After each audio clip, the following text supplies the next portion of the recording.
Hello বন্ধুরা, তোমরা দেখছো আলু সিদ্ধ করে নিয়েছি। তো বুঝতে তো পারছো না কি হবে। তো দেখো আমি আলু সিদ্ধ করে নিয়েছি, আর এখানে ধনেপাতা কেটে নিয়েছি, লঙ্কা কুচি দিয়েছি, আর লেবু নিয়েছি। আজকে তো শনিবার, তো এই জন্য আমি পেঁয়াজ টেয়াজ কিছু দেব না। তো দেখো বন্ধুরা, এখন আমি দিয়ে দিচ্ছি কড়াতে তেল।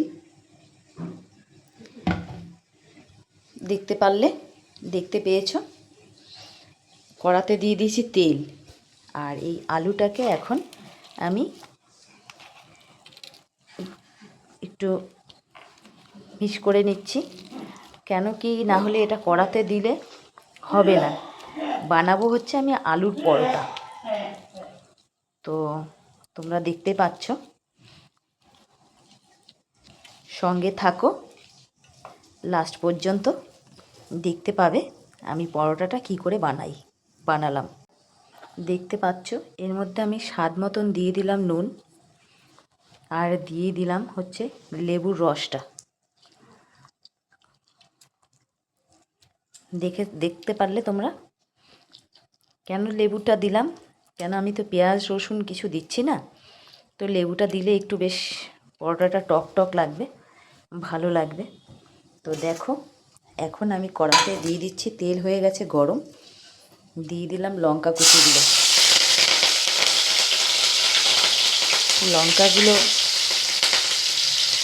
দিয়ে দিলাম। লঙ্কাটা ভাজা হয়ে গেল,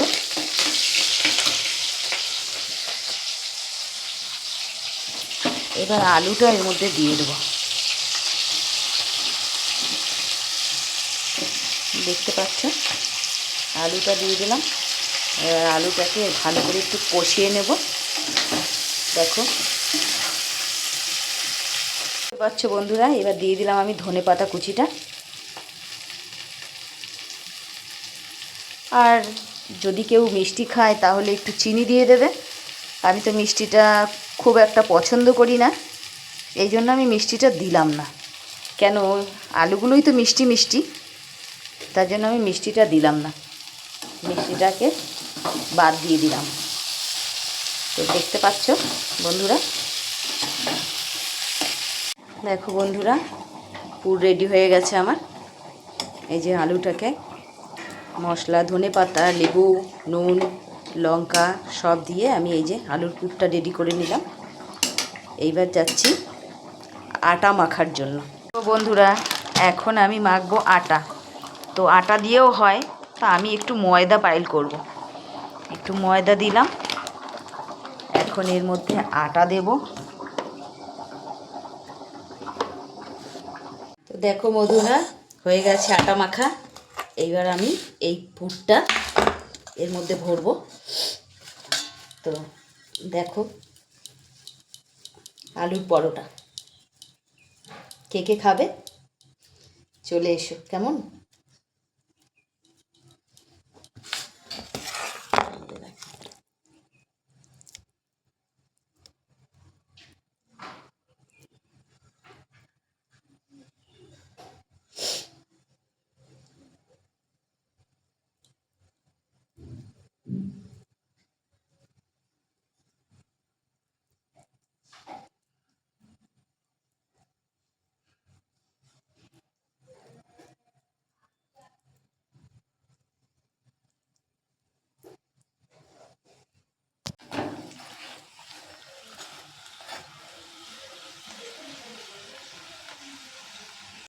এই যে আমার আলুর পরোটা, আর এই যে হচ্ছে আলুর দম। এবার আমি খাবো, দেখি কেমন হয়েছে খেতে। তোমরা কি খাবে? যে চলে এসো, দেখো একদম খাস্তা হয়েছে, গরম, পারবো খেতে।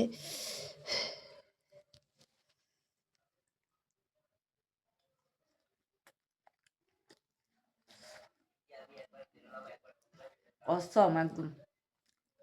কে কে খাবে চলে এসো, হেভি হয়েছে। টাটা বন্ধুরা।